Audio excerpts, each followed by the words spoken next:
The name suggests 26, but it's a little race better.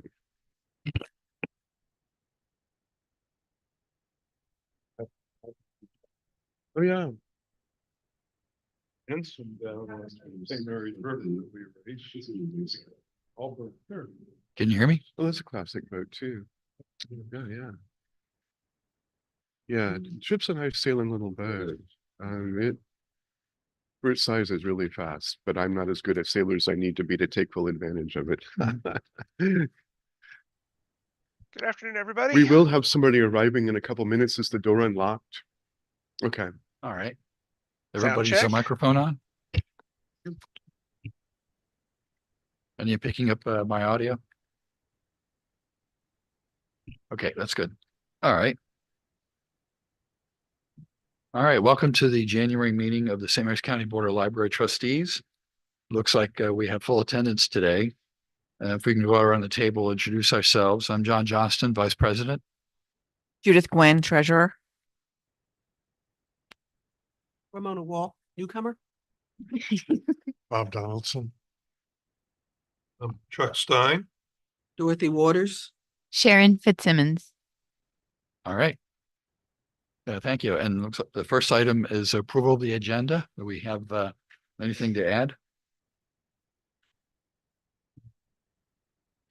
Only that at about 3:15 roughly, we'll hear an outside presentation, and that will come after the celebrations probably, and then we'll just have the rest of the business. All right. I think in new trustee business. Oh, sorry. Go ahead, Dorothy. Oh, I was going to say the one of the dates on the meeting schedule, I think, needs to be updated. We have Thursday, May 7th. Should be the 14th, I believe, the 2nd. Yes, you're correct. That is correct. Yes. That is okay. Yeah, I had it the 7th, and that's a mistake. It should be the 14th in May. On that. So we'll get you an updated handout of when the meetings will be next time, but we also send out announcements pretty far ahead of time. So. All right. What were you saying, Sharon? I thought on last month's agenda, Chuck Stein had asked for new trustee business to talk about a board retreat. All right. So I wanted to make sure that got noted. We can mention that.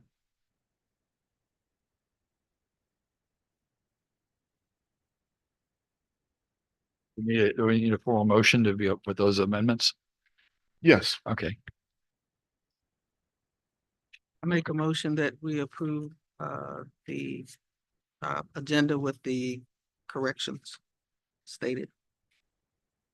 Second. All right. Any discussion? All those in favor? Aye. All right. We have next the approval of the minutes from December. I would like to make sure that we get Ramona's name corrected on 1B spelling. Okay. Good point.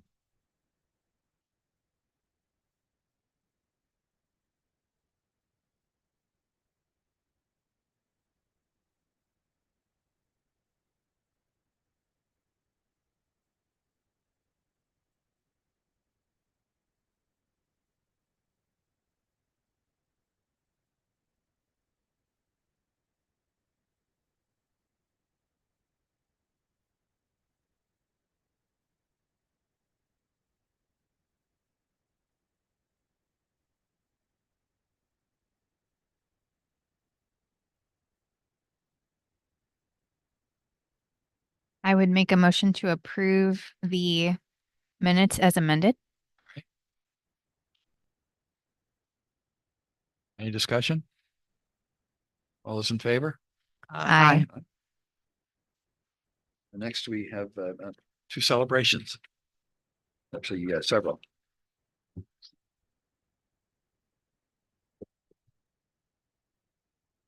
Well, we've got some really lovely celebrations today, and the first is for Allison Guy. Allison has just finished her Master of Library and Information Science degree.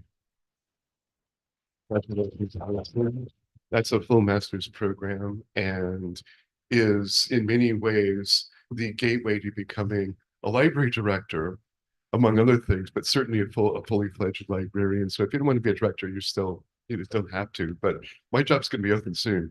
A couple of years anyway. So I just want to say congratulations. This is wonderful. You did a lot of work for it and very well deserved. And here's your plaque. That's always the traditional gift we give. So wear it on your desk with pride. Do you want to say anything? Thank you for supporting my education, and I really have enjoyed working at the library.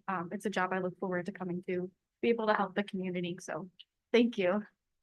Thank you so very much. And Allison kind of taking advantage of the tuition reimbursement we give. So I hope that was a really important part of sort of moving forward in your degree. Thank you. Congratulations again. Let's see here. We have Stevie Sanchez and Ziggy Smith. Stevie's at Leonardtown and Ziggy is at Charlotte Hall. They have started the Library Associate Training Institute program. So for those people who do not have a MLIS, there's all kinds of things that you really want to learn about library values and how we try to conduct ourselves and what our philosophies are. And that's an intensive program that exposes them to that sort of thing. So they both started that. Congratulations to both of them. Unfortunately for them, that means they've got to meet with me and hear all about what my thoughts on libraries are. But that's probably the worst part of that for them. And we do have a couple of hip hip hoorays today. And they are both for the same thing for Christine and for Emma Rollinson. And Emma, could you come on up?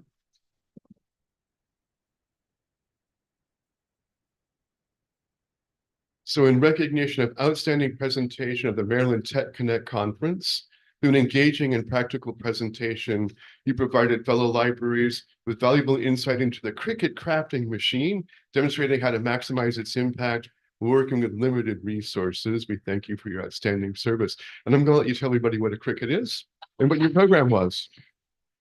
Electronic die cutting machine.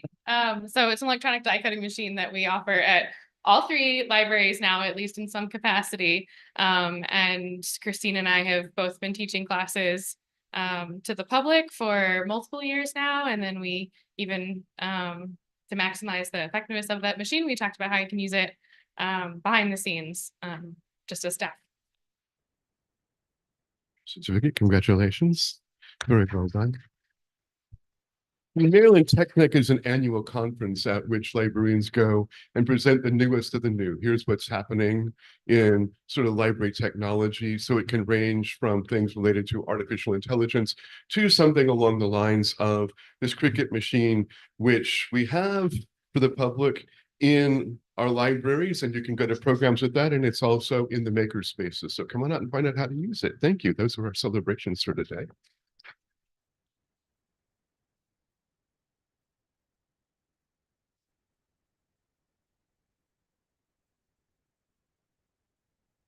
And Lucille, who's our other presenter, is supposed to be here in a couple minutes. Why don't we just go on ahead until such time as she is here? All right. Next, we have the president's report, the monthly expense ledger and credit card reconciliation.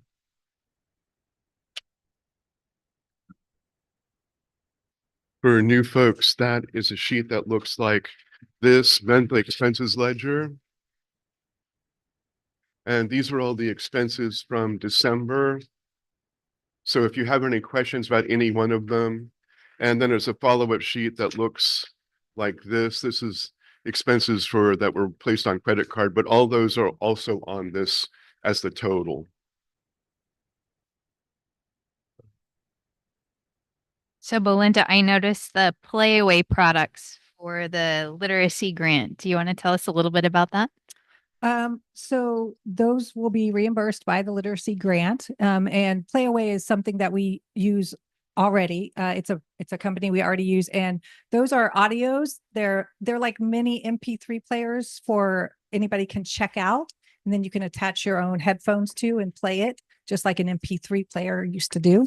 And they do basically an audio book on that.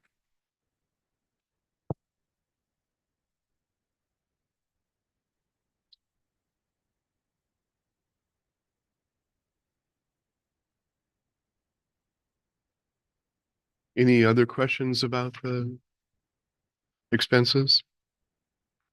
Interested in checking out the new furniture at the Longfellow Room at some Good. point.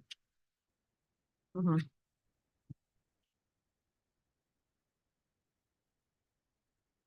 From the purchases that we approved last month from the overflow of the books, and when do you anticipate seeing those come through? So the check from the board came in on Tuesday and I deposited it on my way here. So the $10,000 for the computers is already spent. So that's already taken care of. So the decodable readers will probably be purchased probably this month or early next month, depending on how long it takes them to just decide what all they're going to get. So pretty soon. Thank you guys for that. Welcome. Where do we stand as far as remaining computers that are still on Windows 10? I believe they've all been pulled. I don't think we have any Yeah, left. as of the purchase of those, they're all up to date now. Great.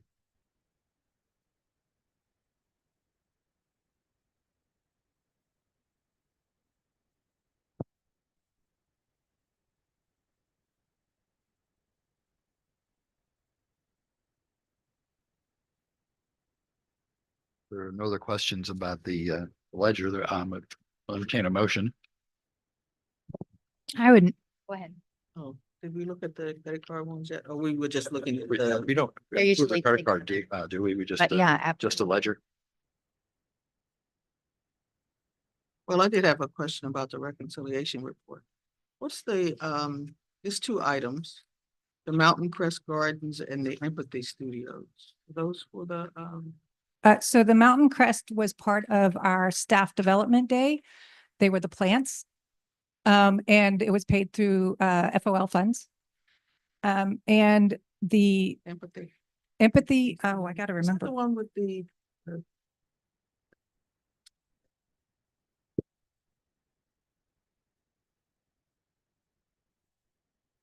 Right. Empathy Studios is our niche academy or our homelessness training that we have for our staff every year. We purchase that. It provides more than just homelessness training, but it's a platform for that. Mary Ann's can tell you more about that one.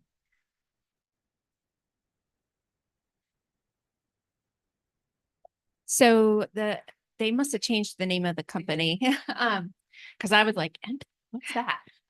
Ryan Dowd is a trainer and he does a monthly webinar on different topics relating to libraries specifically. And we pay for a subscription to that service with Calvert County. So we get some discount there, but the staff really, really like Ryan Dowd's trainings because he does focus on empathy and he just gives really useful tools for them to use when working with the customers. So we've been paying for that for probably the past 4 years, I'd say. The most recent webinar is actually, I think, just happened today, and it was on administering naloxone, Narcan. And so we train our staff on that anyway. And so this is really great for us because now we have it because all of the webinars are then archived and we can have staff watch them. So that'll be one that we will require all staff to attend. Is that licensing per seat or is it just flat fee for the library? It's a flat fee. They base it on how many staff we have. And is it available for board members if we want it? Absolutely. I can get you a login if you request one. Thanks. In the same vein, what's the escape room? That was also for staff day. It was one of our gift cards that we gave away again, or paid by FOL.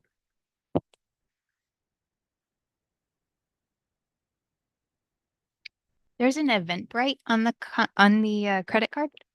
Eventbrite is a company that a lot of places used when they Right. create conferences and they use it to be the payment. So we have several. We did a Makerspace Day through Eventbrite, and they did a Love to Learn conference through Eventbrite. So depends on which one it was. Okay.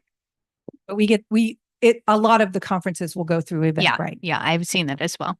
I think that one was a Ready at 5 training. Oh, okay. So they're a early literacy organization.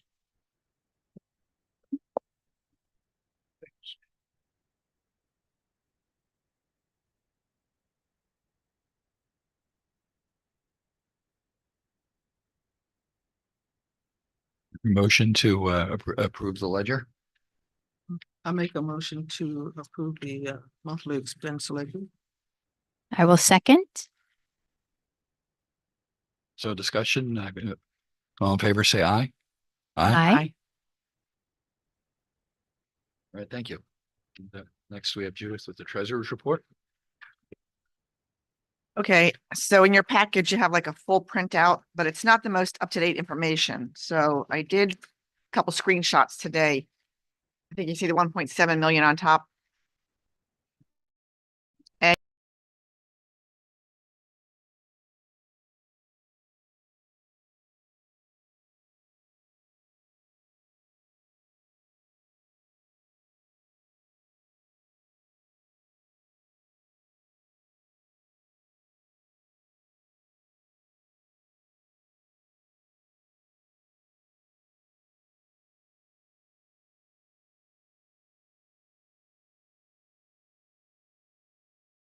a $20,000 check to the library. They have that.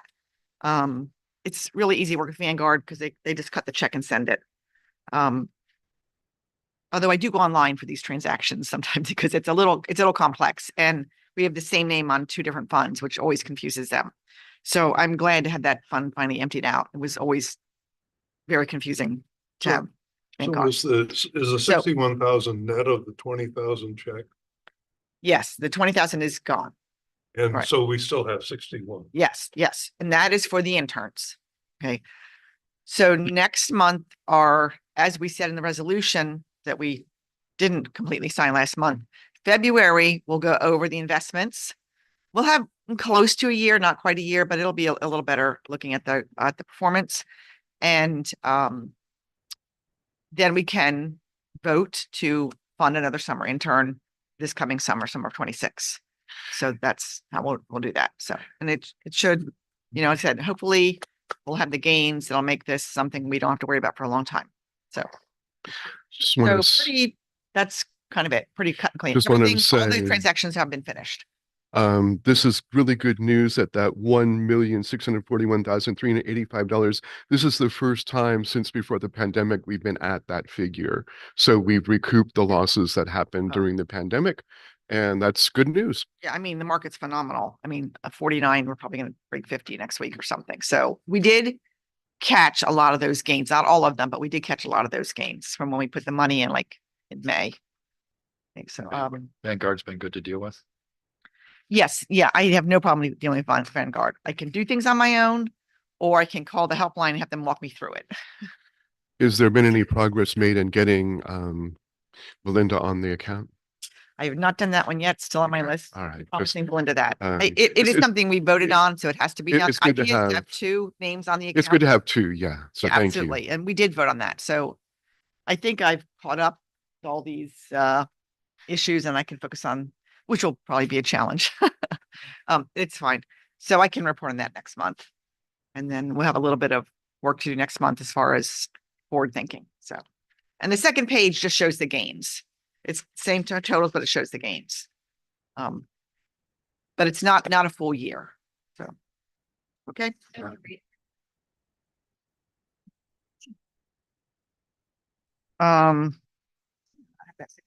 The 3.5%. Oh, because that reflects the Ginnie Mae when they were in the bonds.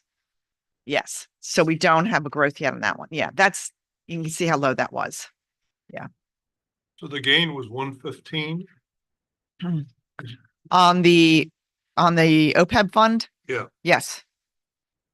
Since we bought it last spring. Yeah. Well, since Yeah, it's not bad. Vanguard- I mean, the market was, we took advantage of that, right? So, and no more fees. Keep doing. Okay. Keep buying it when the market's down. Well, give me some more money. I'll buy some more. I have a question about the Vanguard Fund. Mhm. I looked before I came to the meeting, I did a 1 year, year-to-date Mhm. gain. Uh-huh. And December 22nd, something happened and it dropped $160,000. I was wondering what happened. On this fund? On the Vanguard Fund that we're invested in, there's a steady gain for the whole year and it Yeah. dropped off a cliff on December 22nd. I don't And- know. I haven't looked at that view. But it's up from where we were. Well, it's yeah. up from the beginning of the Yeah. year. December 22nd. But Yeah. on December 22nd, A the drop. price of the shares were $84.85. And by the next day, they were 77 something. Mhm. They remained in the 70s till the end of the year. So I was just wondering what caused that. It was a huge drop. Yeah. Almost 10%. Right, right. I'll look into that, Bob. What was that December 22nd? How much was the drop? It was, it went from 84.85 to 77.19 Oh, per share. per share. So it was about 9 something percent. Yeah, yeah. Okay. It's just see unusual what because the whole year is a steady gain all year and all of a Yeah. sudden Yeah, a big drop. right, right. Anyone want to look at news reports from that day and see Yeah. what happened? Yeah. Must have been something. Yeah, yeah. It's a little strange. I'll see what I can find out and report back next month. Yeah, sure. All right, Okay. And I- that's yep. it for me. all right. I have nothing for the Smirler report other than we'll be meeting in February, but we'll be absent from that meeting. This morning, we, with the other two counties in Smyrna, did meet with the Southern Maryland delegation to talk about upcoming legislation for libraries. A lot of it's not in place yet, but there is funding that we're seeking in what is obviously going to be a very difficult year for the public libraries. The funding increases that are scheduled for fiscal year 27 will stop. So we just hope that the legislation will vote to have a small increase per capita for years after that. They've been doing so for years and years. It's scheduled through 27. We'd just like to see funding increases happen in the future, but obviously that's going to be dependent upon what happens with the budget this year at the state level. Michael, you just said the words per capita, and if I remember correctly, St. Mary's County's population is leveling. Yeah, you see that? so it's actually based on 14 factors, including railroad miles in county. And I cannot get anybody to explain to me why railroad miles? Is it a good thing to have a lot of railroad miles or is it not? So what happens with this is that demographics are the primary driver. There could, if St. Mary's population were to shrink, and some counties in Maryland have seen that, the amount we got from the state each year would go down. So what we're hoping is even if that it stays level, and for the year we're in now, I'm sorry, for the year that we have coming up, if that budget isn't pulled back and it's in law now, we'd get about another 15,000 from the state. So it's really not a lot of extra money for next fiscal year, but that would be better than having it flat funded with no increases scheduled so that we'd never see a change in the amount. So that's kind of where we are. And the good news is that the state legislation is very friendly to libraries. They support us very well. And even in the year we're in now, which was trying to make up billions in dollars of deficit, they did not cut libraries and they did fund us some extra. So we just hope that that will continue. And that's kind of what we'll be hoping for as something that's on the legislation this year. I'll give you a full update on any legislation related to libraries once the legislation has started. Sometimes things come forward and they just drop off and there's never heard from again. Other times it's something that we may in fact want you to say, write a letter about. Thank you. So are you finished? Okay. Yeah. We do have both our guest presenters here today, so I'm going to turn it over to them. Introduce yourselves and do you have a microphone? We need to approve the You are. Okay, well, you are being broadcast live. Okay. So, I'm sure you're very genteel and are gonna behave yourself, so just remember, this is forever. We do actually need you to speak into the microphone because then nobody on YouTube can hear you. Thanks very much. My name is Craig Sewell. I am board chair for the Southern Maryland National Heritage Area. I'm here to talk to you today about this book,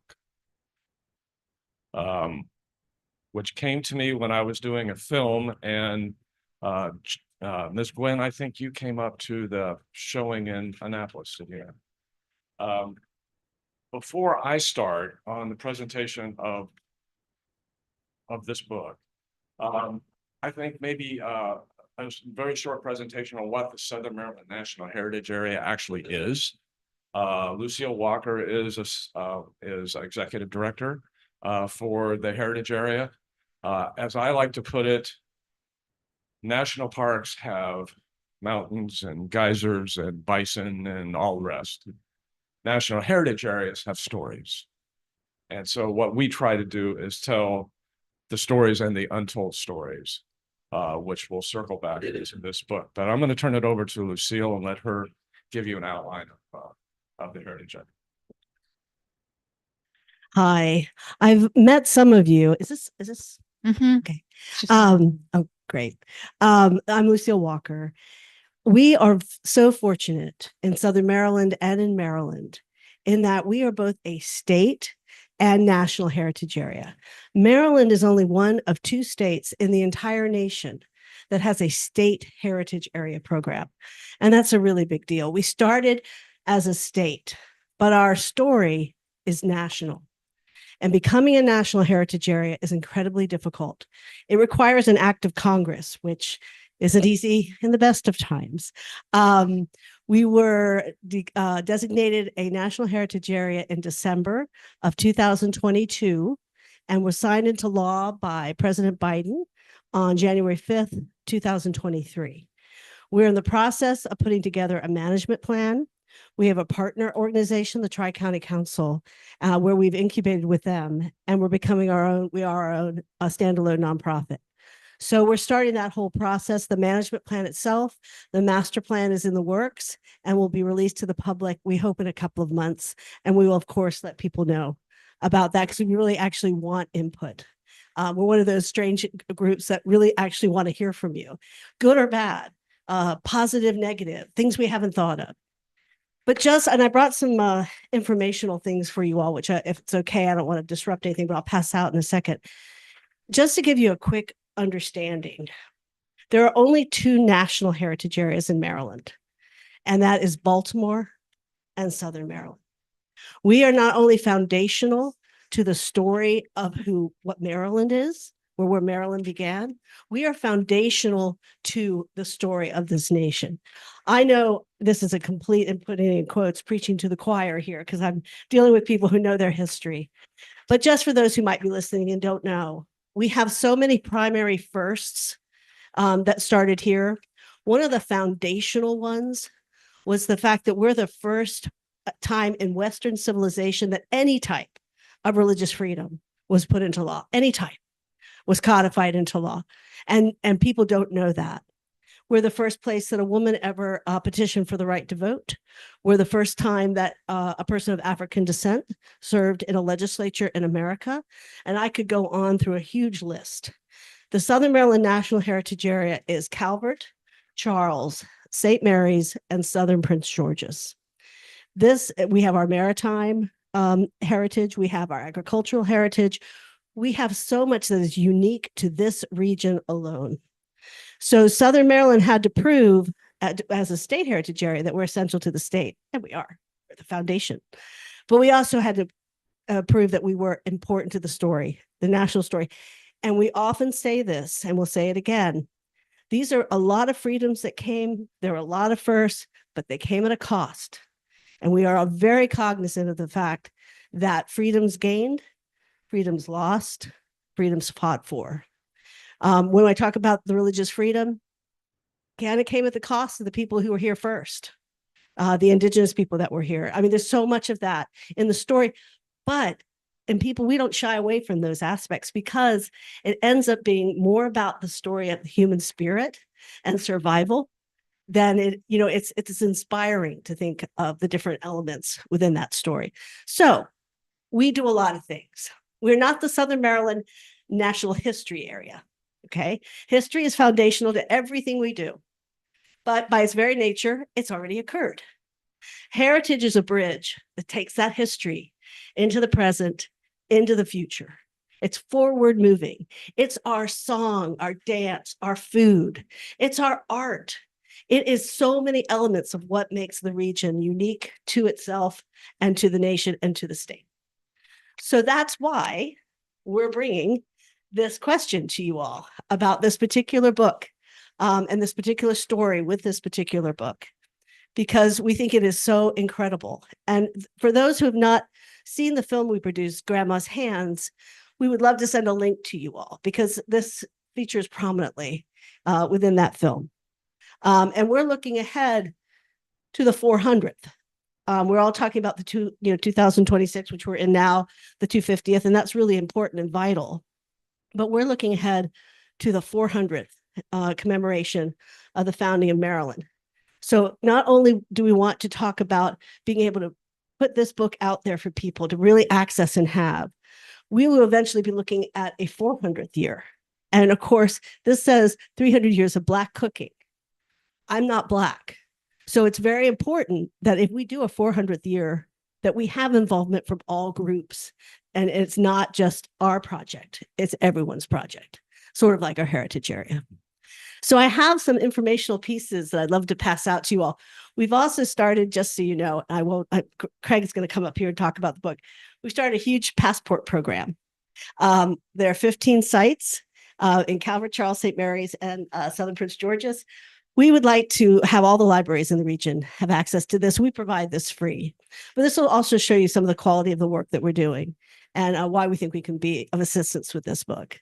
So I'll pass this out while Craig comes up here and starts answering questions and presenting about the book. So 300 years of Black cooking.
Your relatives have recipes in this book?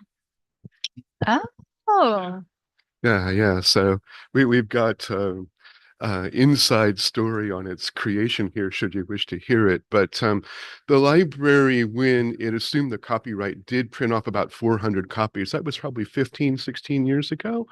Um, and we sold them in the libraries through the Friends and ultimately through the St. Mary's County museums. At a certain point, it kind of stopped selling. So we gave away the last ones at a Juneteenth event. Since then, it's become more in demand. Southern Living magazine had a feature about it. And then this movie came out. So thanks for the movie. It's great. I will say that because we own the copyright, we have made this available not only through our website, but nationally through the Digital Public Library of America. So this version of the book we have, which incidentally, we've created a better digital version of it. And before we heard from you, we ran off about 10 more copies. So we do have some, if should the board wish to buy some at $27.50 for you if you'd like that. I frankly don't want to lose that national access. So I think as part of any agreement that either the library should maintain just that version. You're talking about a 400th anniversary, and we would have no claims on that should the board sign that agreement. But I frankly think because anybody who has access to the Palace app all over the country can get this version that we currently have, and that we at the library are providing it for free to our users, that's not necessarily something I want to lose. So I think if we can work around that, my recommendation to the board, but this is your decision, just my recommendation would be, it would be wonderful if we could have a new edition, if this book could be reprinted in quantity, if it could be part of what libraries all across the region are doing. I think that, you'll have to look at the details of this, but I think that this is a great idea to consider. Well, and I sent you an email, I think, about the ebook. Part of the plans for this is to actually do an ebook, flip ebook that we would make available to you eventually.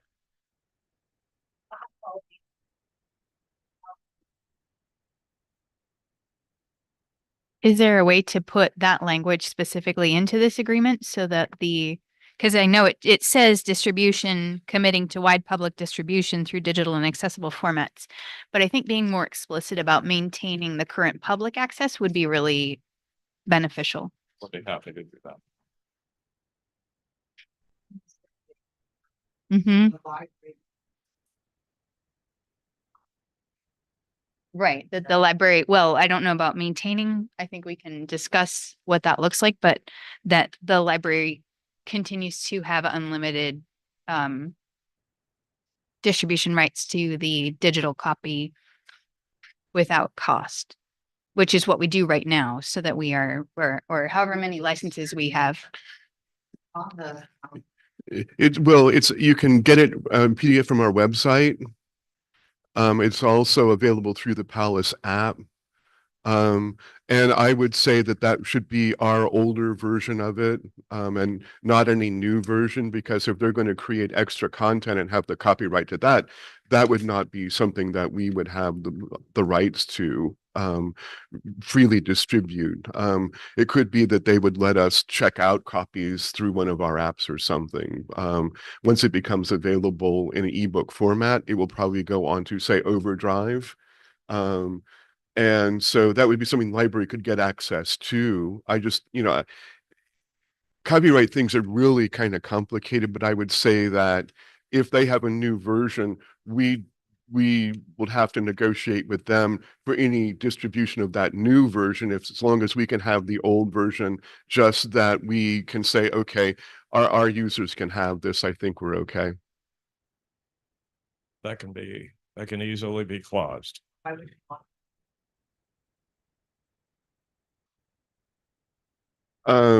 Well, we would want to be able to have access. Let's say it's a 400 years of Black cooking. There's probably going to be new information in it.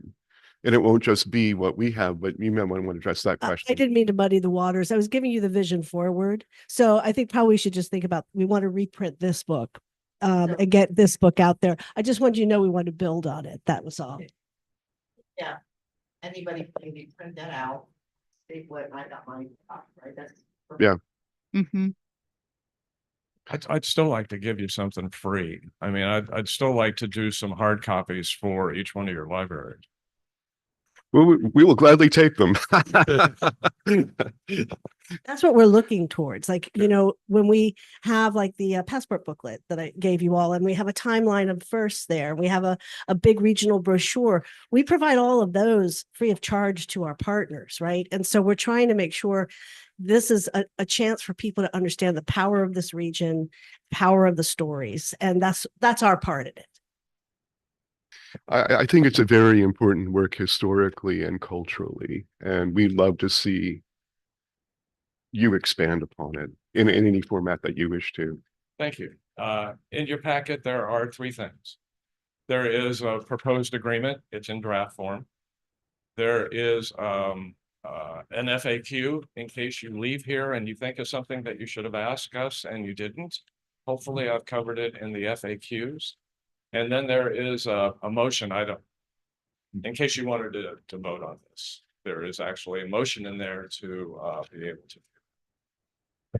We tend to come overly prepared. I have a question on our EAL. So we've already purchased 10 copies. Yeah, we have 10 copies. That's usually like every year or so that we purchase some to put into the museums, right?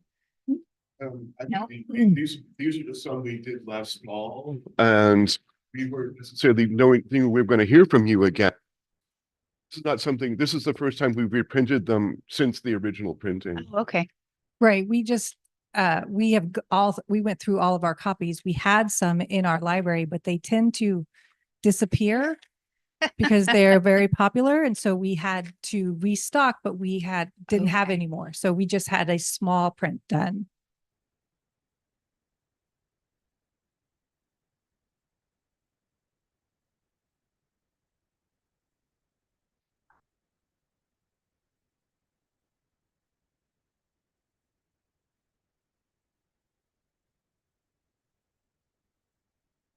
I happen to know one, so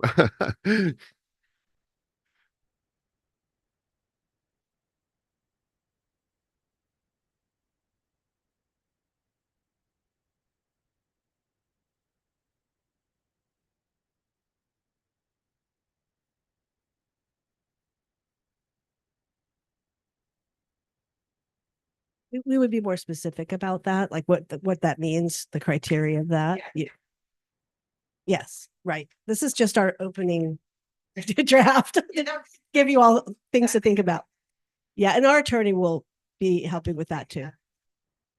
No. This is our discussion. Okay, and this is what we want to put in front of you.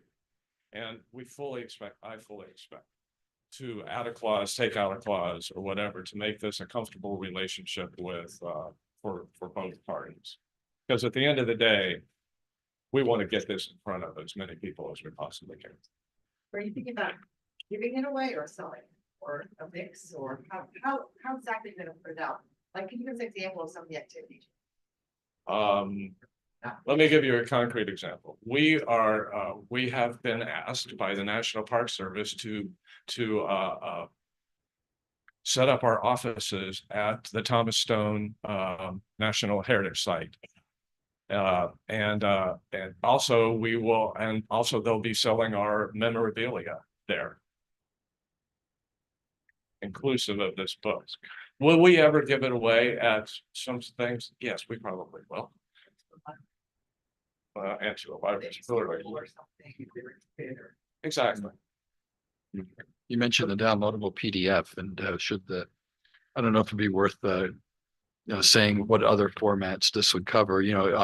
Including but not limited to, because obviously as technology moves forward, there might be means that we haven't even thought of. So we're doing with our with the passport book, if you don't mind if I just take this. We're getting this on our web as well. So we're giving this out, but also we want it to be downloadable and printable for en masse, you know, for every age group and that kind of thing. So we have a lot to work out. We're just trying to figure out the best way that we can enhance this incredible artifact. This calls for us transferring the copyright ownership to you. Correct. What would be different between our licensing you to use our copyright? That is actually answered in the FAQs. The difference, the difference being this is that grantees, grantors, and funders for this want us to have full copyright to the book and not just via license. If I understand correctly, the licensing. So the only way this is going to happen is if we in fact transfer the copyright rather than license you to use our copyright. That's correct. If I understand correctly, the simple licensing would mean that you'd have to come back to us every time you wanted to. Every time. Yeah. Even if we gave you a perpetual license? As far as talking with our grantor, even if Yeah, it's a money thing. we would need to have the copyright in our possession. And the grant is to pay for the printing? Grant is pay for the printing and the new publisher. Okay. I mean, generally, I'm really excited about this because it's kind of a resource or it's a heritage. It's been kind of languishing. I mean, I have a copy from a friend that's totally worn. It's got the spills on it, the fingerprints on it, all those kind of things. And I know the community down here was really proud of it when that book was published. So I'm excited that it gets more exposure and that gets out to the public any way that we could do it. My only little concern is that, you know, that we protect the integrity of the book. Yeah. And Does the board doesn't wish get to mangled. put off a decision now, obviously look at it over the month and formulate a proposal or look at it for next month? I do know a copyright attorney. His name is Kyle Courtney. He is the copyright specialist at Harvard University. Hey, these ebook connections are a good thing. I'll ask him to look at this. I don't know if he'll do it pro bono, but he is crackerjack. And he could maybe at least advise us on what to watch out for. And I'll see if he could look at it for next month, and you could decide, all right, here's what this says, here's something we'd like to see it say, and then invite you back. Or if not, doesn't the state library agency have copyright lawyers on staff? I don't think state library does, but they have a lawyer they consult. I don't know if it's copyright specialists, but I'll find that out too. Okay. Do we want to see the revised proposal and probably you run it through your lawyers first too, before we send it to copyright lawyers so that we have kind of a little more formalized, concrete with the feedback you've gotten from us so far before we check it off? If you put your two clauses that you mentioned, if you could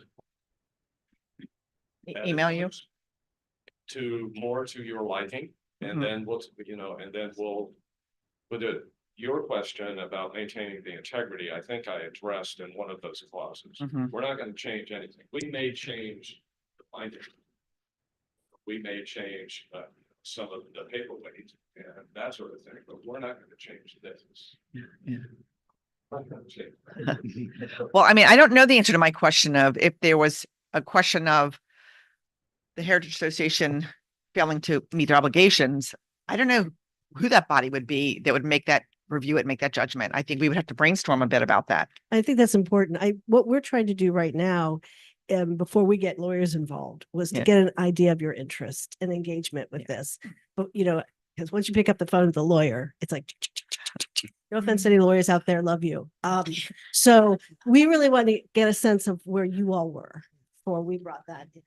And this is like, to Craig's point, you know, take what our draft here and say, this would make me more comfortable.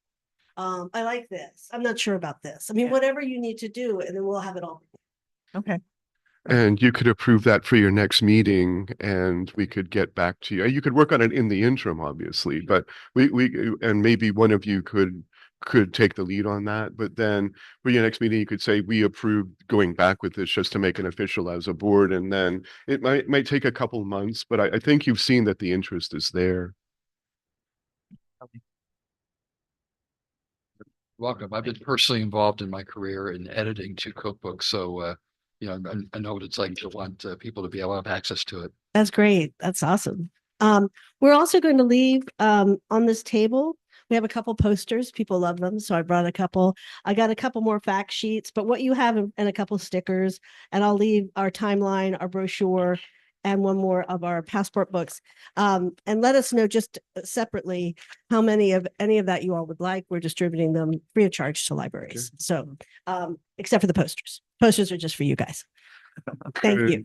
Thank you. Thank you so much for your presentation. May I please have the board formally move, second, and vote to work on a document, just to make that official. I think if it's a board action, it should be voted on in open meeting, so. You entertain a motion? I may make a motion that we review the draft resolution regarding the 300 years of Black. And provide edits, I guess. By when? With revisions as, For the next meeting? or with review. Definitely put it on the agenda for the next month. Yeah. I don't know. Maybe will we can get a second. special deluxe version that has pages that you can handle with grease on your hands and it won't.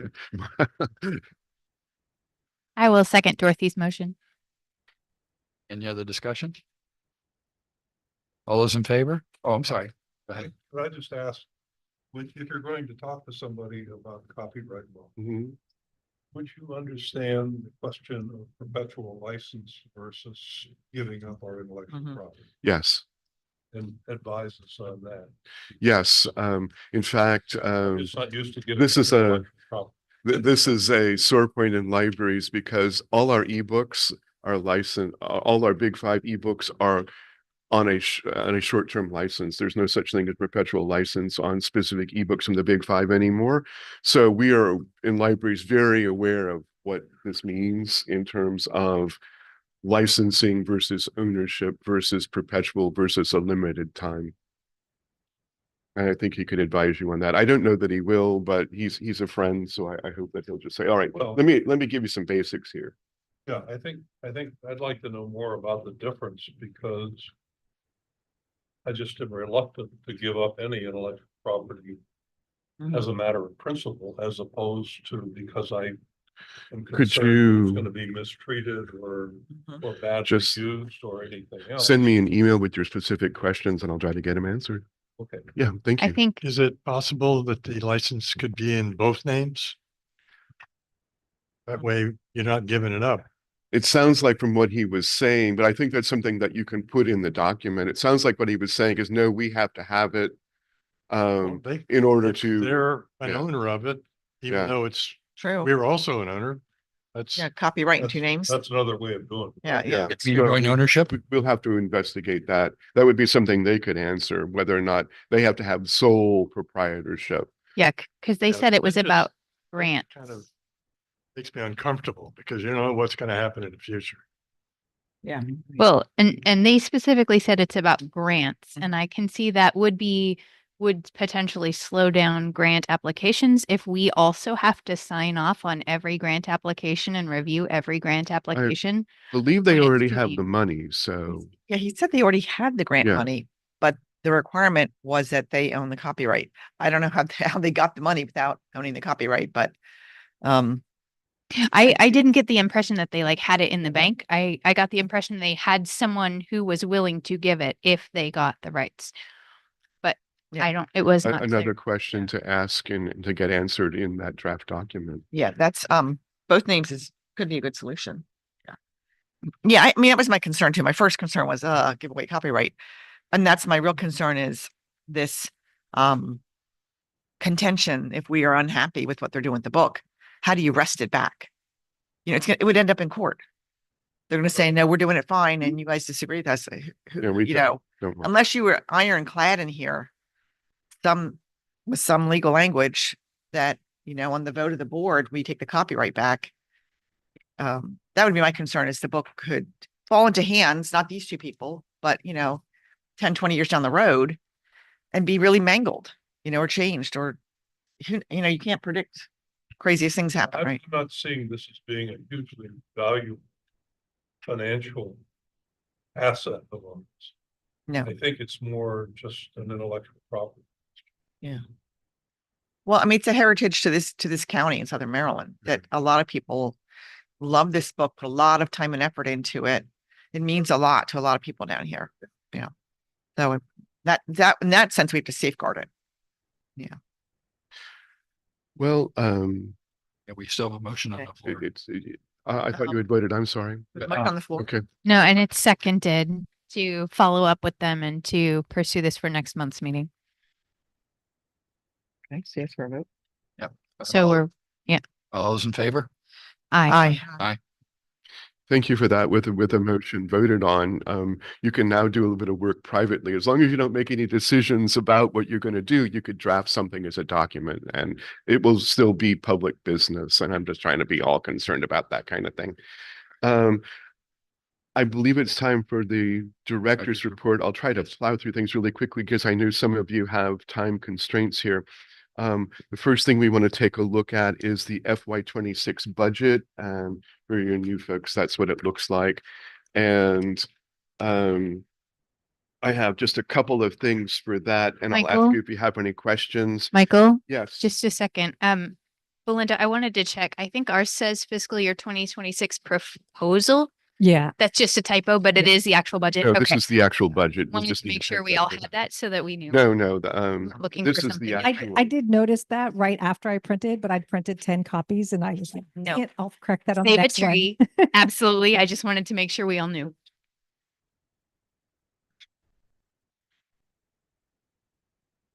Sorry, So, go ahead. This is as the end of December, and obviously 50% of the year's passed. Our personnel and insurance is within tolerance for the most part. Lexi Health Insurance slightly above that 50% mark. And so that one may end up going red for the year. That can, change as different people come in the library, get insurance, different people might leave the library.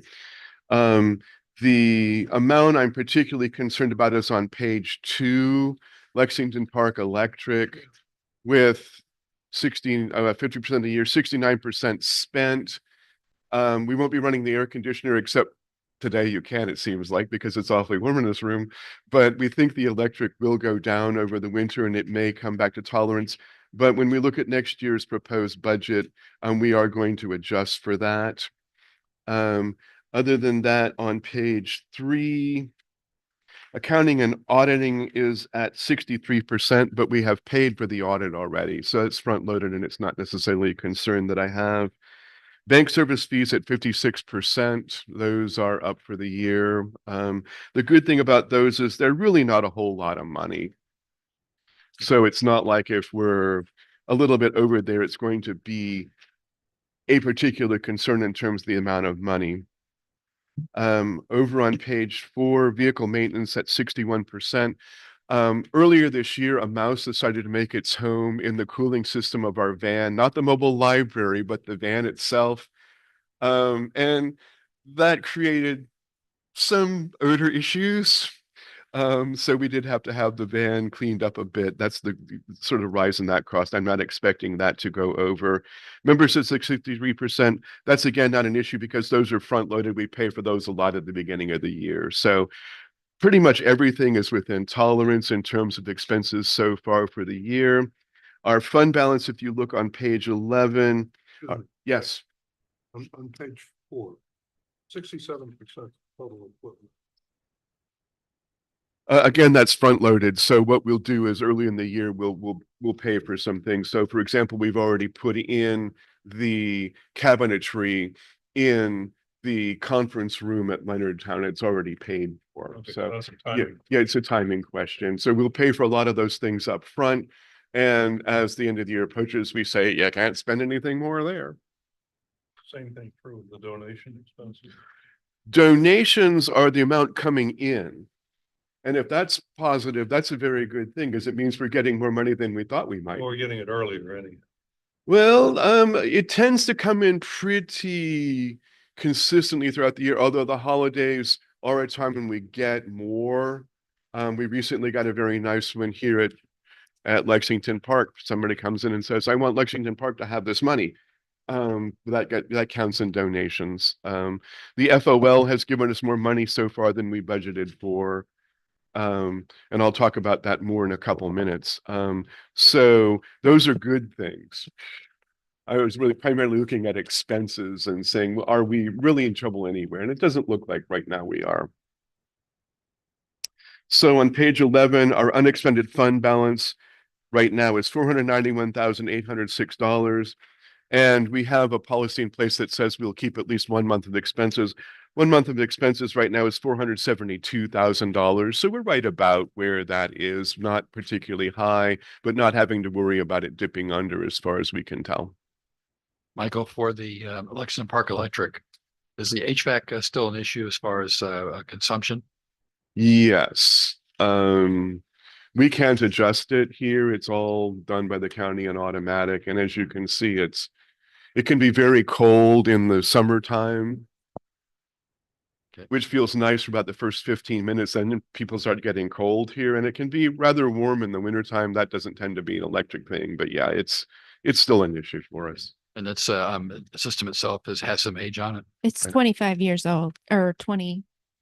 I think it's more 2 than years 25 old, now. yeah, 26 or 27. So yeah. They it needs to are. be replaced. They do have plans to change the one at Charlotte Hall here shortly, and I hope they'll get around to this one. Any other questions about the budget so far for the year? Why would they replace the one at Charlotte Hall when they're looking to replace the building? That is something they wouldn't have to do, but basically it's on its last legs. Okay. It gets either very, very, very cold in the building in the winter and very, very, very hot in the summertime. And since we have temperature standards for us to stay open, I would love for them to fix it. We'll go over to our quarterly look at library statistics, and this is going to be fun. And the sheet looks like this one. The red, blue, and green stamp. I think that's just colors to keep things separate and pretty. I don't think that there's a color code there. So I'm not going to look at each month or even the quarter. I just want to look at for the year for the sake of time, but it was a really good quarter. So if you look at our circulation for this year versus last year, 429,295 to 412,949, up 4%. Our digital circulation, 108,711 to 87,000, up 24%. Please note that Canopy, Comics Plus, and Palace are pretty much keeping us up with where Hoopla used to be. So that's just going gangbusters, obviously. The number of events that we have is up 1,047 to 941 over last year. Our attendance is up. Our mobile library statistics across the board are up for the year. Over on the next page, you'll see that our visitor numbers are up from 165,370 to 177,416. Our meeting room use, I didn't think it could go up because it's so incredibly high, but that has gone up. Our computer use has gone up 6%. And here's one I'm particularly happy about. It's the very last one in Tri-County physical circulation. So we're looking at Charles and St. Mary. And you'll see that we are now at 429,295 back. You'll notice that last year at this time, Calvert was over that. So we have regained the overall lead in circulation in the Tri-County area.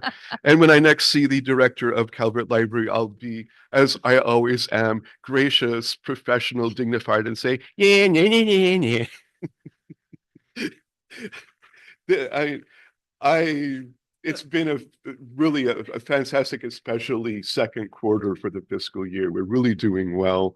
I think the libraries are in, um, are are are just thriving right now. So I'm very pleased. I think, unfortunately, one thing you can sort of say is responsible is if there's an economic downturn or people are feeling tight with money, libraries tend to do better.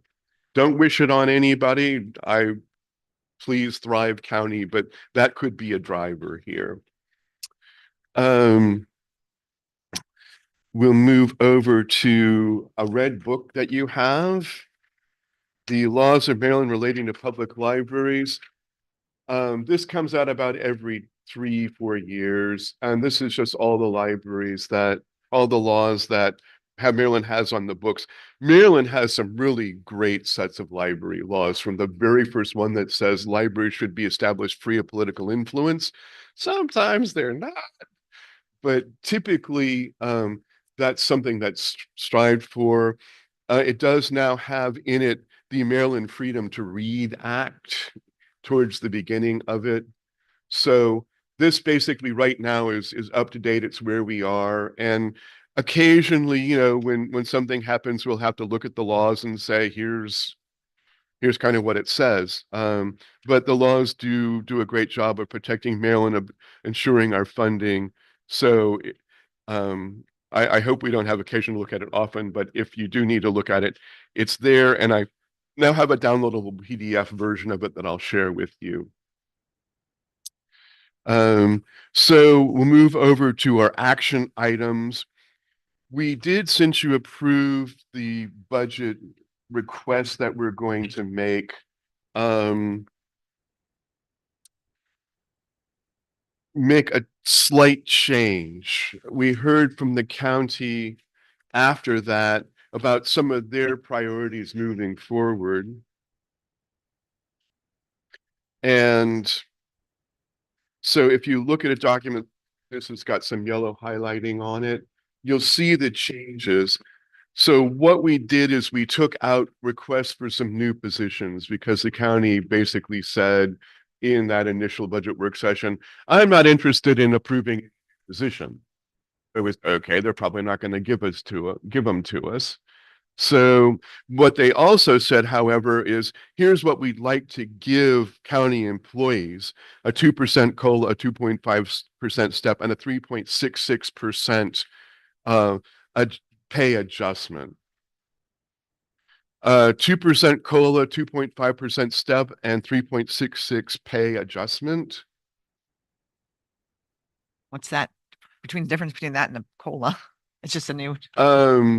It's a market increase. So they did a study and they're doing an adjustment over several years. They just haven't Like given looking it at to us. neighboring markets.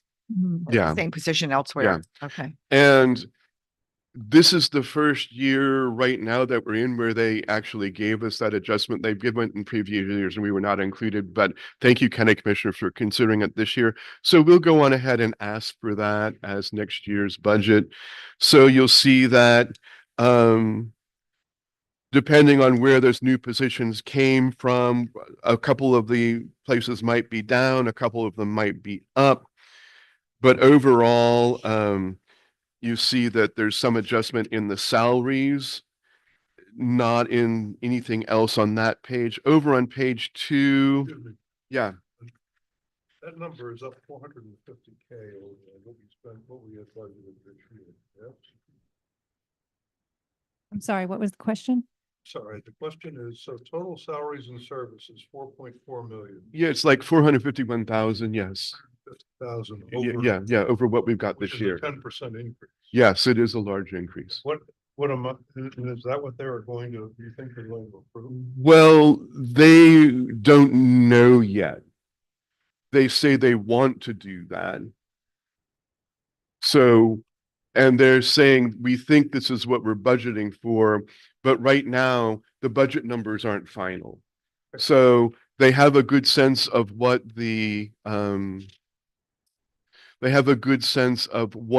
revenue is going to be, but they don't know what the state share of anything might be. That's going to get determined during the upcoming state budget cycle, which is beginning now. And so what typically happens as part of this process is they say, here are our initial numbers, here's what we'd like to give staff.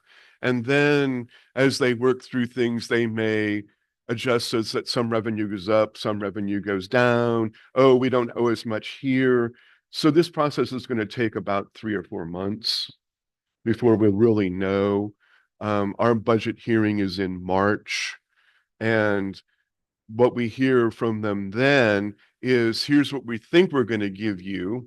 And then we have about a week before the public budget hearing, and we have all our supporters come out and say, please help us out, come to the budget hearing and tell us we need more. And we go and say, commissioners, can you please do this? And so they come up with a number that we finally get as a budget number in May. I have a second question on that same page. Yeah. The OPEB fund of $90,000 is money that we budget from our operations to put into the fund.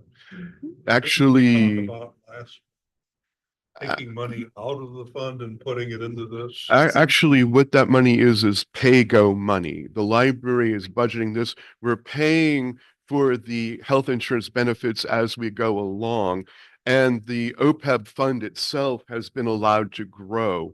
Now, last month you did say, in response to a presentation from Bolton, let's think about on an annual basis what we might take out of the fund. I'd like you to please wait until May to make that decision. And the reason for that is that we'll then know what the state budget is. We'll know what the county budget is. And if they've been pretty good to us, you could probably say, all right, we don't have to do so much out of the fund. Let's let it grow.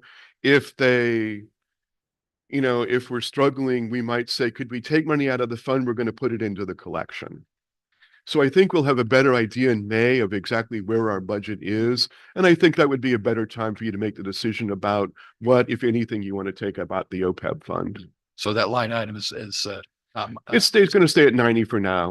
That is the money that we pays. It's from the county. So we haven't taken any money out of our investments to pay OPEB to date that I know of, ever. It's for the benefits So themselves. it's always been, we have enough money in the budget to pay for it. We're trying to let the fund grow, but we've had these big discussions on where to go from there, which we need to still tackle that issue. I think that's going to be a couple of different discussions, and there were a couple of different ways we could handle it.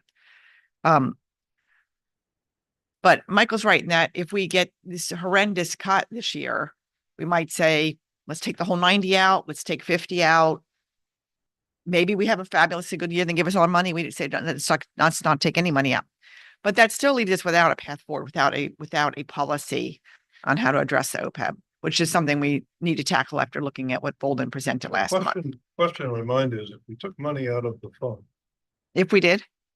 Yeah.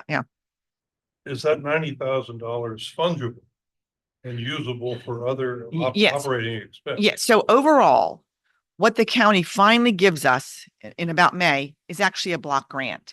We can change any of these numbers. And we do, as we go along, we start getting news and news and news. So it is fungible.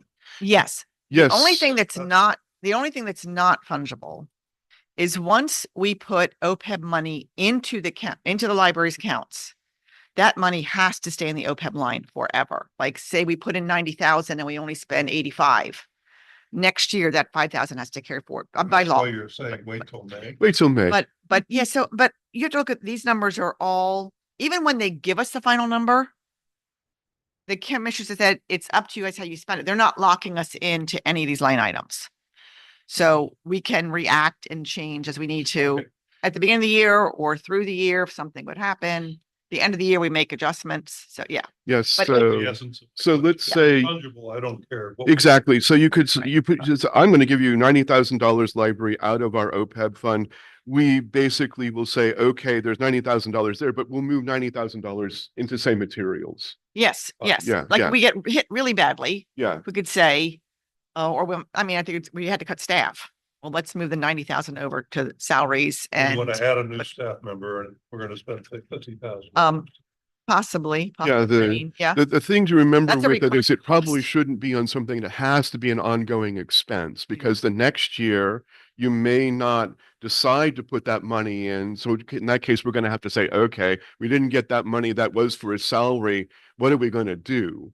We don't want to cut a person. So I think you just need to be strategic about what amount you're going to want to take out. So far, the stock market looking good. Let's say, you know, heaven, you know, please, something bad don't happen. I won't even talk about a stock market bubble right now.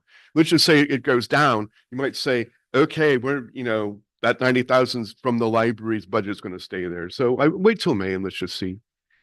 Chuck, think Judith is correct in that it is fungible, and these numbers will change based on the number that they give us overall. So the budget that comes out after we get our final number will not look exactly like this, because it'll be determined based on what they give us. Thank you. I would also recommend, though, that we wait on the policy until Mhm. we have those numbers. I understand that the numbers are only 1 year, Yeah. but if we establish a policy that then doesn't work with those numbers, that puts us in a really, I mean, we'd have to go back and reevaluate. And I think it's worth just waiting on all of it until we have May's numbers at least. But that's true every year. True. So depends on how you write the policy, Okay. right? I mean, it depends on how we would decide to tackle it. And I That's think, fair. Sort of, yeah, I would not like nail us down to, we can only handle this one way, because Right. yeah, year to year, we just don't want to be Yeah. boxed in. Mhm. So it depends on how we write it. Okay. and fair. that's sort of where you ended in December. So if you wish to have a policy that formalizes that, then I would you like to draft that policy? You know, perfectly fine. Just please vote. We're going to draft this policy so that it becomes, you know, something that is definite. Weren't we waiting on another set of Yeah. numbers I breakdown? Bolton was going to look at 100,000. I should say that if they do, it's probably going to cost us more money. And it's already going to cost about $10,000 for that study. So I Oh. don't know that we need to see a number. When we saw a number for 50, I don't know that we also need to see a number for 100. You had a number 2 that was, let's say you do nothing. So it will be somewhere in between the 50 and let's do nothing number. The math is not that hard. I think we could probably manage. Those options were listed in the last minutes, correct? Yes, Mhm. yes, Yeah. they were. Yeah. And So kind Chuck, of what I, just for background and also for some other people, while it is a 10% increase, one of the things that we have been working on for the last several years is that there was a time when the library was flat funded and did not get the raises for staff that they should have had. So while it looks like a 10% increase this year, we're also still trying to catch up to that and be somewhat competitive with the base so that we don't lose staff to go work on base and make more money. it's probably more competitive with the other all the libraries. I history. don't think they'll ever be able to compete with the base. I wish. Sure, but being a little more Yeah, we would compatible certainly be makes more it, competitive, yes. yeah. And more than, perhaps even more than that, St. Mary's is an incredibly expensive place to live, especially housing cost. And, you know, so it's difficult for librarians to relocate here if they don't have somebody who's also working on the base. So it's just to ensure that our staff are well paid. So then on page 2, you'll see kind of the other numbers that change. Basically, we're just thinking, well, based on this year, we can cut a few of those. We can raise a couple more. Over on page 6, you'll see kind of what the final number is for us. In terms of up and down there, I believe. You don't anticipate the professional services changing at all? And the we, mobile library expense? no, these were primarily big We're not going to ask for the new positions, but we will ask for those raises.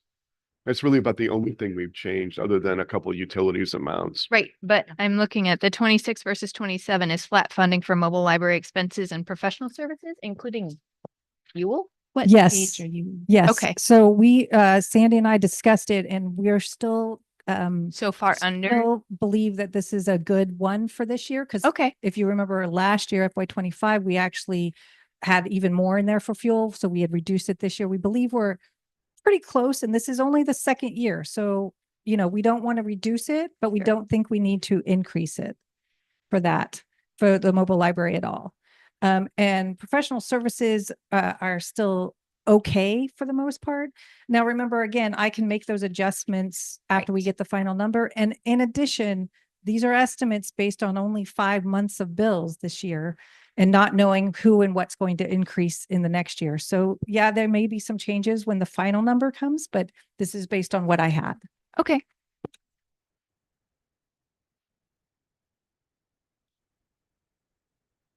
So if you just want to approve this as the budget we'll take to the county, and you see there's remarkably little changes in it. It's I have just one more. The IT contract service looks like it cuts in half next year.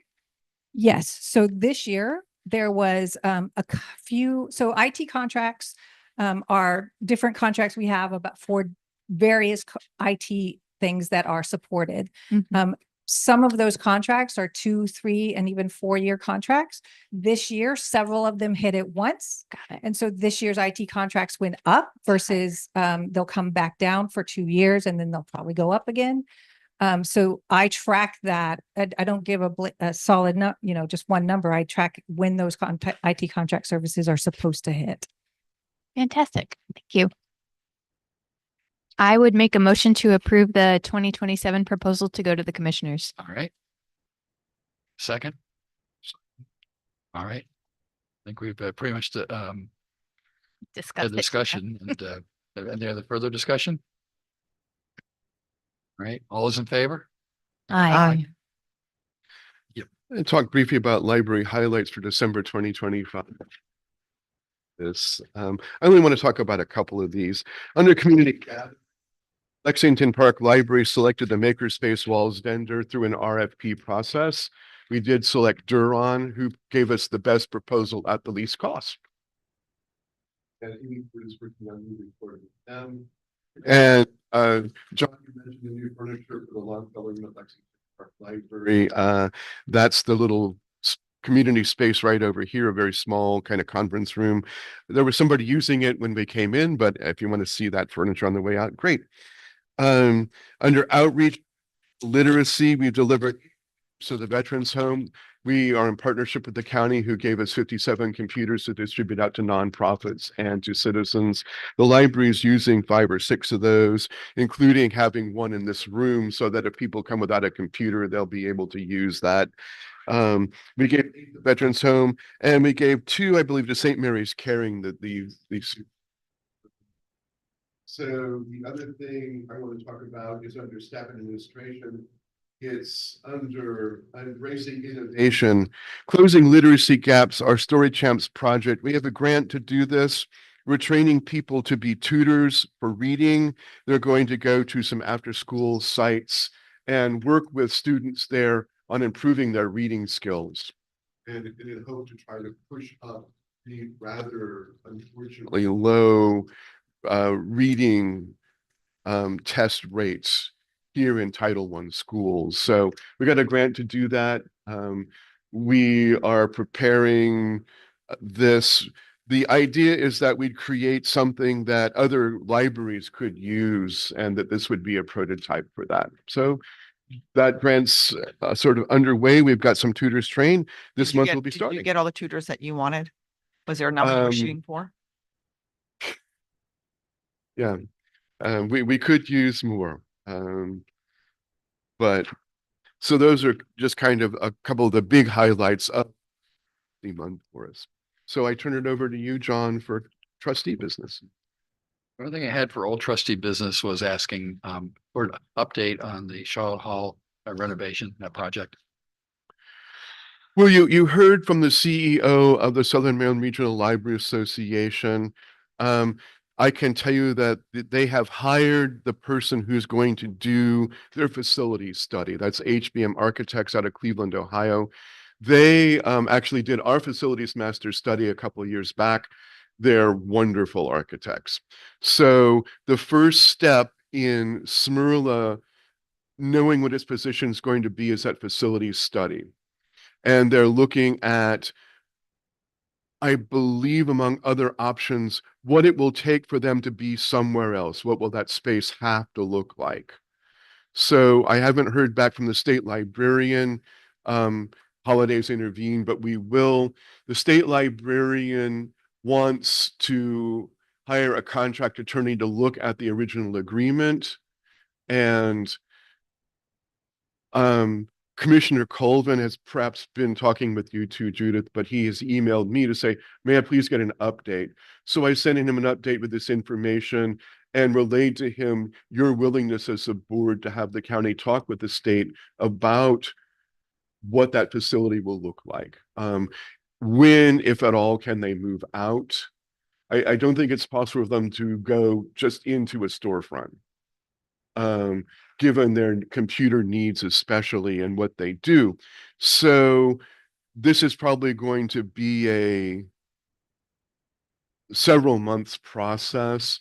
We have with the county chosen an architect to look at the Charlotte Hall facility.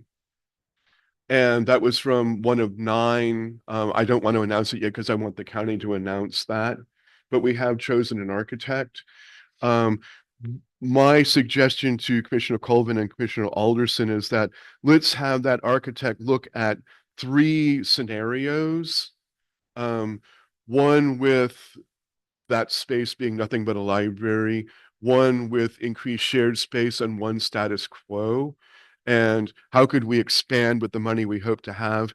The kind of time crunch here is by the end of March, we need to have some idea of what costs would be, of what a construction schedule would be, of what the plans will look like to apply for a grant for fiscal year 28.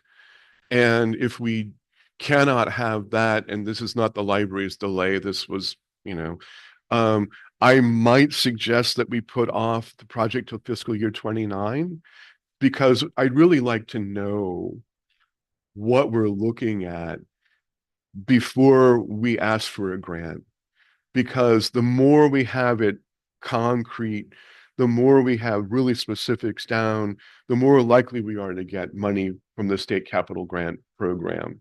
Have a more solid request. So we're kind of penciled in for 28. We have been for a long time, right? Yeah. So is the state receptive to that? If we say, hey, 28 is too early for us, will you just bump us to 29? Is that, they work with that? Or Well, they're the gonna go, "No, you commissioners are can't the go on." commissioners want to make that decision. What? To decide, the commissioners have $5.5 million set aside for fiscal year 28 in their CIP budget. We want to add 2 million from the state grant. Right, that's what I'm talking about, the state money. Oh, We're- we would not apply for another year to the state. But the state's kind of penciled us in for the 2.2 million. Right? No. No? It's a competitive grant process. Okay. I have to submit a grant proposal working with AM, our grants coordinator. I did this for Leonardtown. Usually it's late March, early April, sometimes late April. Here's our proposal. The committee looks at that, and I've been on this committee 5 times, and says, okay, they've asked for this, we're going to give them that much. And they actually gave us a bit more for Leonardtown than we asked for because it looked so bad. So they'll decide, here's how we're going to divvy up the 7.5 million each year. That request goes to the state and the governor to put into the fiscal year budget, which is why for fiscal year 28, we're already applying basically now. So if we look at this and say, if we just don't think that project will come together by fiscal year 28, we'll ask the county commissioners, could we do this fiscal year 29? Now, the thing that could happen is we could apply for fiscal year 28. If we don't finish the project, that's okay. The money stays there. That was my question. Doesn't expire. Yeah, the money stays, that the state says you've got this money, assuming it gets to the state budget. You've got this money.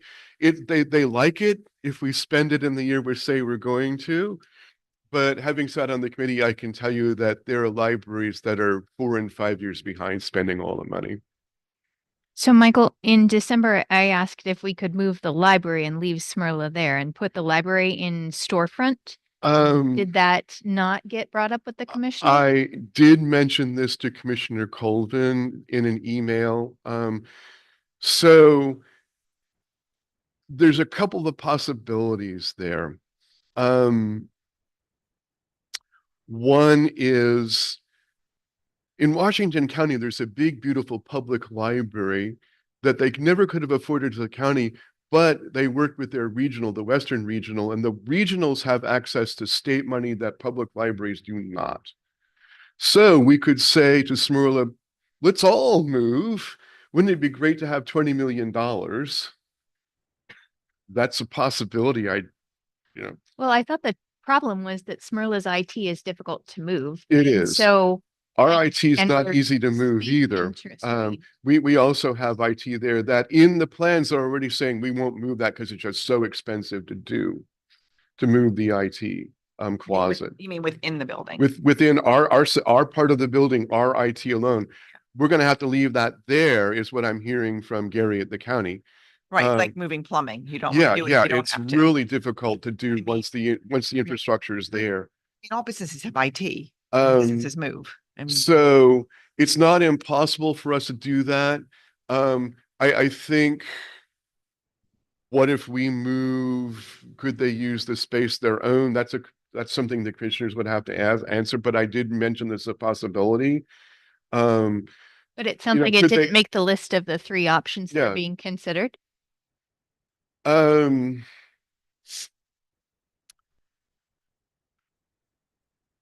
asking because I saw this is my prejudice, but frankly, I don't like storefront libraries very much.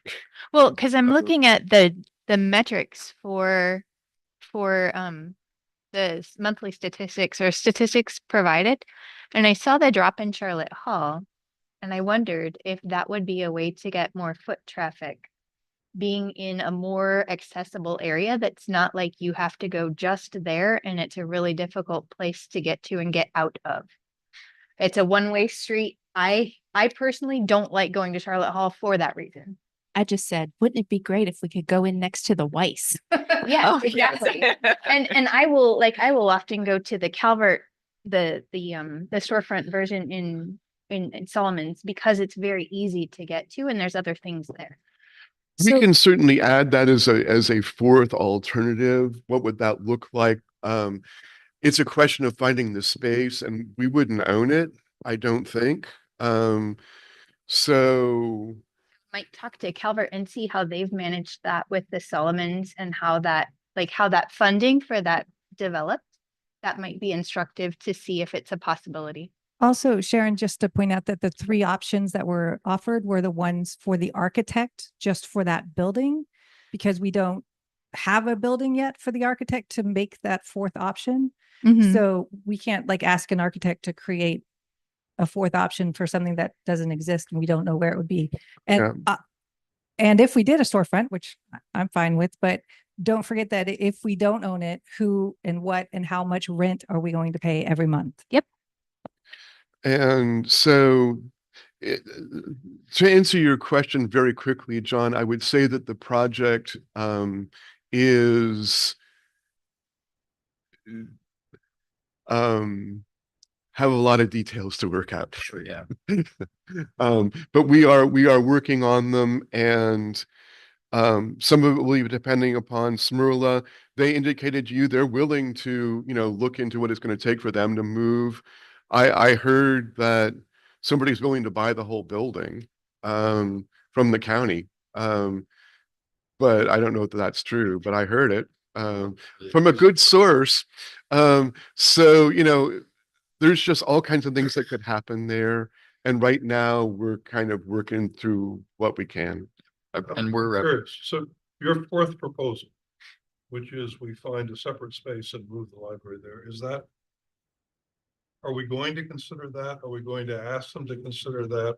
Or are we not? I'm just confused.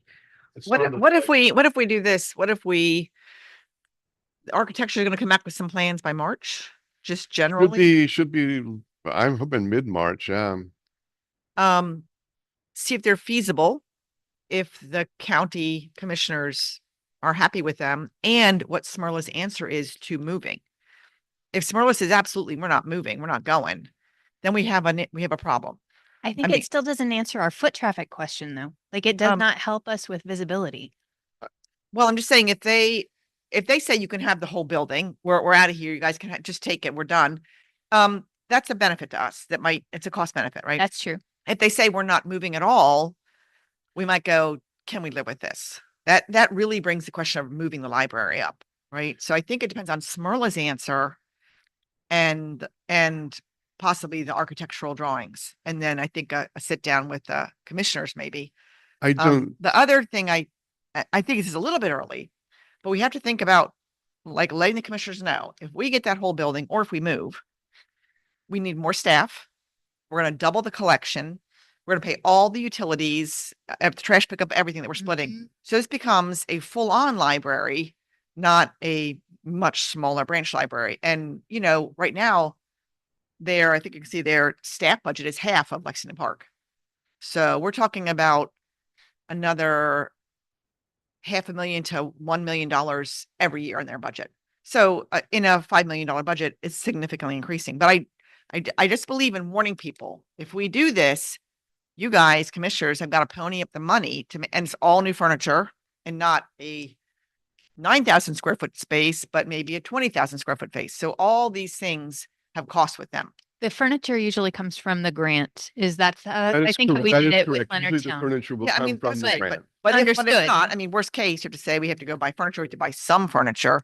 We need twice as many computers. It was So about all those things, but I think the 500, big point right now is like, what is Smyrla going to say to us Okay. it was And I about think- $500,000 for Leonardtown, and I would anticipate, for furniture? yes, I would And then anticipate the that. collection, I would assume cost. you'd want to double the collection. An opening day collection, yes. But Ashley Ashley said she wanted to do what was best for the region.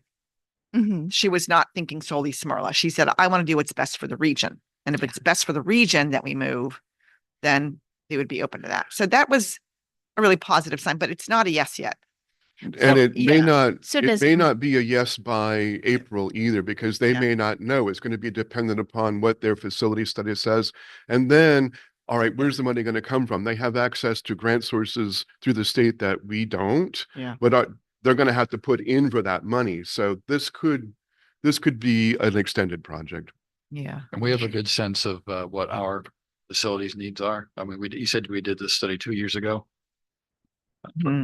What our facilities master plan? Yes. Yes, it's available to the public through our website and it's up to date. And they actually looked at the Charlotte Hall facility as part of that and recommended that as the library we first change.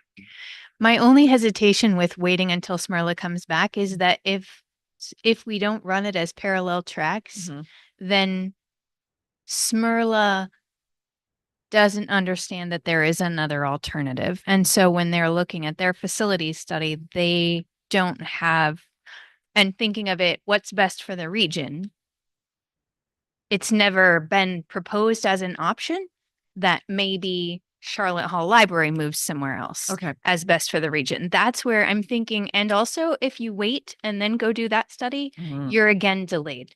Yeah. So running it as a parallel track seems to me like we don't lose anything. Right. I agree that we could certainly, and I'd be happy to talk to Eric about it and say, hey, guys, this is a fourth option that you should be, looking into. Although ultimately, the location of libraries is up to the board, right? Even though we don't have any money for it. Right. That's They're the ones paying. They do want our input. They really Yeah. do respect and want our input. Yeah. Yeah, I absolutely think, okay, it doesn't hurt to let them know. There's a number 4 out just here. to at least find out how it would be an option. Yeah. Yeah. Yeah. Just because Well, like it, it brings up some problems, it solves others. Yes. And thinking what's best for the region, is that going to make it easier Well, for people? they pay for it, so yes, we definitely need to let them know. I will send an email to Commissioner Coleman and Commissioner Alderson tomorrow, and I'm in touch with them. In any case, just when I go to the budget hearing, just say, all right, our board is interested in this. I've already said you'd be interested in moving. So if a storefront is an addition to that, we'd be interested in moving, we can add that. Well, it may be a whole new building. We don't know. I mean, everything's Sure. changing in Yeah. Charlotte Hall. There's growth Yep. every week. Sure, new you lights. don't have to make that decision now. It's Right. just creating an option and also letting Scarlett Yeah. that it's an option. Mm-hmm. And I think those are important things to do. Well, until all the pieces are in place, we really can't make any decisions. If we consider, like Smyrla doesn't have customers coming in, so Right. just their staff and Exactly. and their truck. Mm-hmm. They do trainings in Yeah, person there, so occasionally they do have in person. Libraries too. Mm-hmm. Yeah. So moving to new trustee business. And I think the only thing I wanted to bring up was just officer elections for the year. Because we didn't have some folks had to leave last time, so we agreed to hold them this time. Sorry, I'm sorry. I think the old trustee business is signing that resolution that we voted on last month. Did we get a copy of it? Okay, you can access it.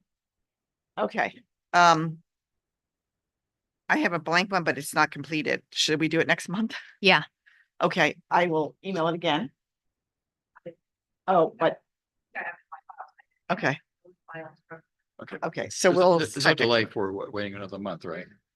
Just so Bob, we wrote down a resolution last month. You were here on spending some of the money and we failed to fully sign it and execute it. So Yeah. Somebody took it Does- with them. Does so- anyone have that? I mean, did anyone end up Did with it? anybody pick up the resolution? Because it was going around the table and then Because you it- filled in one. We filled in everything and Michael had it and passed it around to start signing and it didn't come back to us. Yeah, I don't Hmm? have it. all right, well, okay, so I will do No, it I next asked him. month then. I asked everybody, like, anyway. We'll do it next month. That won't leave you in a lurch, will it? No, we're good. You voted on it. You're good. Yeah, it's just memorializing it. Okay, sorry. All right. Now for board elections, probably take nominations for one seat, one post at a time. We want to. I was proposing to start with the treasurer, then VP, then president. And is anyone interested in serving or nominating as treasurer? They want to. Judith, I believe you said you agreed to I do will it. be happy to serve again if nobody else wants it. I would nominate Judith. All right. I'm I happy would to- nominate Judith. I think you've been doing a great job. I think you need to take a vote once the slate is done, but I don't think anyone's going to challenge you for it. All right. You might have wanted to give it away, but No, it's been all right. It's actually been kind of satisfying to get things ticked off our list. That's good. Yeah. And how about the post of vice president? Do you have any interest there?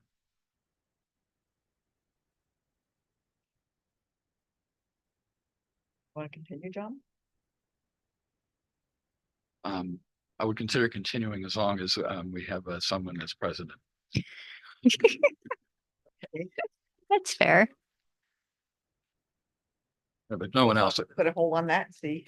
Okay, yeah. Put a hold on that. So how about any interest in president? Jim? Are we nominating you're Sharon? allowed to Nominate Sharon. You're allowed to nominate from the floor. Yeah. I will accept that nomination. I'm not traveling as much for work anymore. All right.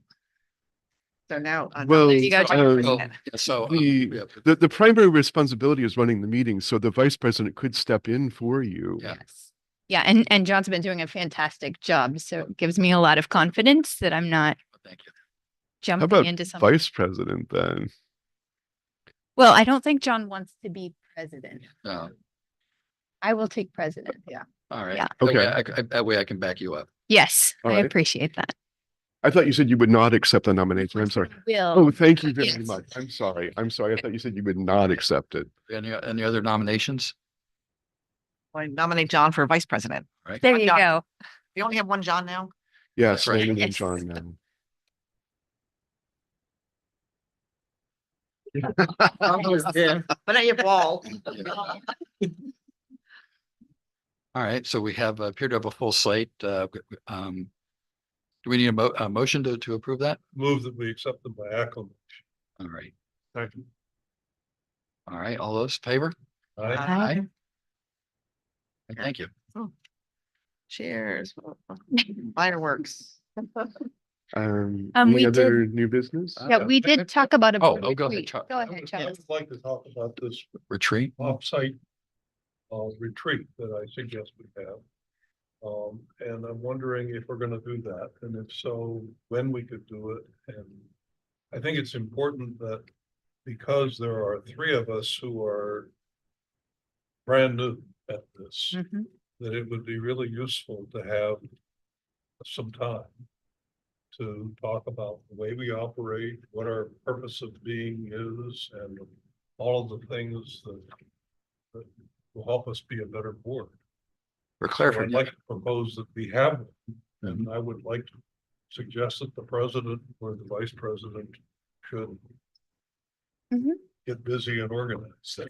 Yeah, absolutely. Go ahead, John. For clarification, would it have to be a closed session with this, within elements of the open meetings law, or would it be an I think open it can meeting? Be a closed session. Right. I don't think it has to be an. To make sure. Right. The, According to It's my under the reading closed of session the guidelines. which are Open with me. meeting law. Yeah. We're the, entitled to have a retreat. the I think issue it's would the training be, we went to Sharon Yeah. and give us slides on closed sessions. yeah, that what you're the issue would be that you really should not make a decision that should be made in public. Right.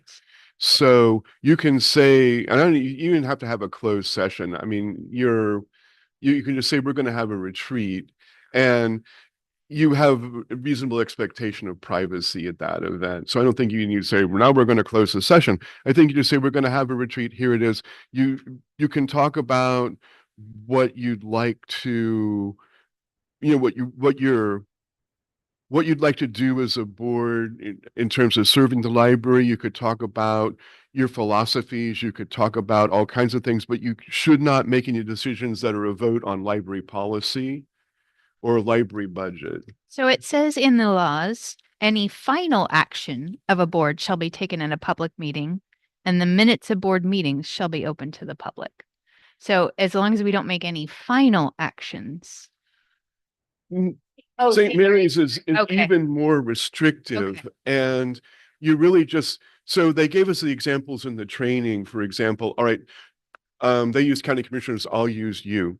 One of you has a birthday and all of you attend a party. Is that a violation of the Open Meetings Act for St. Mary's in Maryland? Nope, just don't talk about anything related to the library. If at that meeting, two of you, and you're all present, start saying, the library really should revise its policy on the collection. Suddenly you're starting to talk about something business that should be conducted in public, when you're really talking about what you should be doing with the library. Official policies, I think that puts you over the line. And that's the example they gave with the commissioners too. So I think you just go, you talk about a lot of things, but you don't make any decisions about library policy or budget, and you're good. Okay. So Can I remind you all that you do have a board retreat with Smyrla coming up on April 16th from 3 to 6. So I just don't want you to forget about that as well. And you're going to have Tamar Sarnoff, the director of the Public Libraries and State Networking Branch for the Maryland State Library, as your speaker. So, and I think her plan is to talk about the role of boards. Just something to think about. And that's with our counterparts from Charles and Calvert as well. But you could have your own. Yeah. Yeah. Well, I hope we can do it before then. Yeah. Would it, Sharon, you'd be the one to coordinate scheduling for the event? yes, and that is dependent on finding a location first. Okay. So does anyone have suggestions for locations to look into availability? There's always the Do it in library a meeting private room. house. The library has lots of meeting rooms and the new furniture in the Longfellow room. Oh, yeah, the Longfellow We room. can do a private room, a private home. It's not even a closed meeting. It's just a retreat. So we could do it anywhere. Yeah. Okay. We could do it at my house. Yeah. Yeah. I'd be willing to. I'd be Yeah. Happy to. Okay. Most of it. Mhm. We have a place we can all sit around the table and talk. I'm happy to choose Chuck's house because it's free and easy and sounds like fun. Um, Right. So that's what I'm looking at. sooner than Later. Yeah. I mean, if you could just email out like 3 or 4 dates. Sure. And then we I could all, could do that, dates and I times. assume a Saturday. Mhm. Oh, Yeah, Saturday is good and Yeah. maybe what you could do is to get 2 or 3 days where we could all say we're available. Yeah, yeah. And Yeah, I'll check with you first and get those days to make sure that your house is available, and then I'll send it out to the group to get. I'll be unavailable for a week in February. Okay. And I think in Mid-February. terms of the agenda for it, I think the other thing we could do is anybody has something that they'd like to talk about at that, Send it to me. get it to Email 'em. you and you Yeah. can put together an agenda so that we have Mhm. all the things we'd like to cover. And in that way, by the way, we can also make sure that we're not violating the Open Meetings Act. As well, we can't talk about that because, or Hmm. whatever. We can have that all sorted out in advance, right? So Sounds perfect. I think it would really be. One of the things that would help get the new trustees sort of introduce them a little bit to what we do. And Could you just, say it just a little while? I said, with some of the newer trustees, like help introduce them to a little bit more of what we do. Mm-hmm.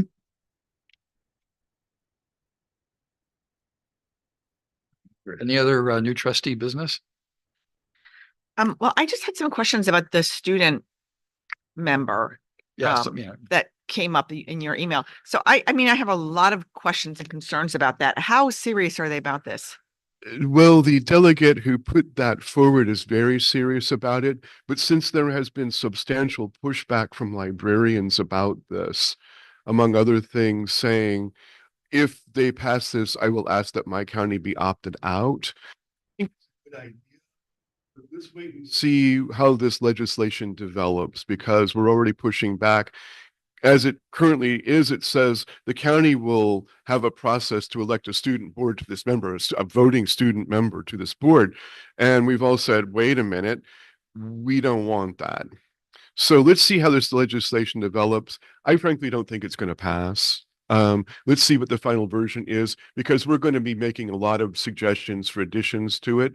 I think you could say, right now, would you be interested in a student member of this board who, incidentally, my question, one of them was, well, what about homeschoolers? We've got a lot of them.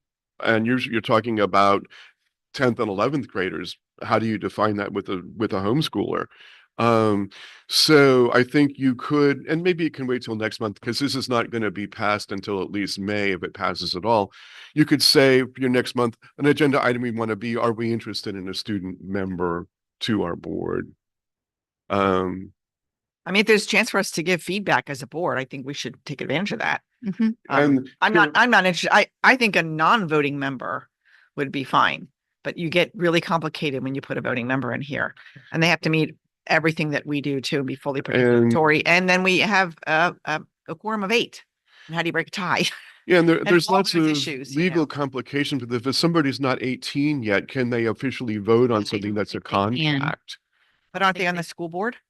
I don't think they're voting It members. depends on how they write the law. Yeah, Right. so we don't know yet. So, that law is going to have a lot of revisions before it comes forward, and I don't know that it's. Should we put it on next month? Yeah, we put it on next Wait month, sure. till it- A number of my colleagues have expressed concern about this possible law and expressed reservations to the extent that I think mandating is not going to be something that it will pass at, because a lot of people in library land will just say to their delegates, please vote no.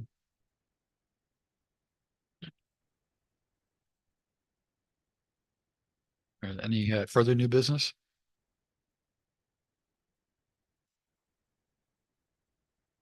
All right. If If there's no other new business, I welcome a motion to adjourn. Just very quickly, our budget submission to the county is due on Monday, and that will happen. Library Legislative Day, where we go to Annapolis and meet with our legislators, is February 10th. If you wish to join me in Annapolis that day, and talk with our delegations about wonderful libraries are, that is in Annapolis. And on February 25th and 26th, I'm going to be up in Washington, D.C. on Capitol Hill talking to our federal legislators. But unfortunately, you're not invited. So looking forward to that. That's what I had for you today. All right, thank you. Motion to adjourn. Okay. Second, Second. all those in favor? Bye. Thank you.